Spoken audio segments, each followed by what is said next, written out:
The third kind of friends that you should eliminate are friends that keep you stuck in your past. These are the kind of friends that remind you of your past, the past that you've overcome. They remind you that, oh, you were once a victim of rape. They will remind you of your childhood trauma.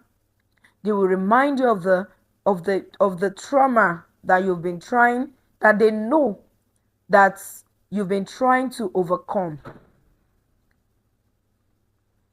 Instead of them to help you to heal, especially when you raise the topic, instead of them to help you to heal, to talk to you, to try to console you, they are the one that even remind you of your bad experiences, of the days of little beginnings that you do not want to remember. They remind you. I mean, okay, there are times that we reflect and we remember these days. There was a time that on my own I started crying because I remember the days that, I went through stuff, the days that, that I needed a shoulder to rest on. I just remember those days and I was crying on my own. But if I remember, and besides, the cry I was crying at that moment was a cry of joy for me. Imagine I have a friend that constantly remind me of those days because he or she knows about my past. Then now reminds me of this period. That would be terrible because this friend is making me to feel bad about myself. Does not want me to enjoy my happy moments. If I'm in that kind of friendship, I will leave.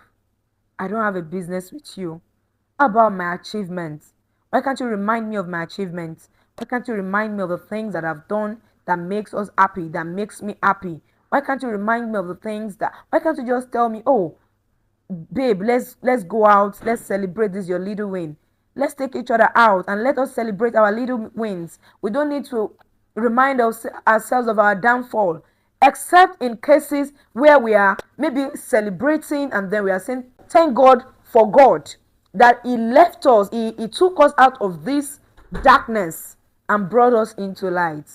I tell myself whenever I am thanking God, one of the things that I thank God for is that thank God that you brought me out of darkness and you brought me into light. But when your aim is to bring me down, there is no space for you. There is no space for you. One time a friend of mine asked me, oh, Bridget, how did you do it that you were able to, excel? And I told him that it is by prayer I first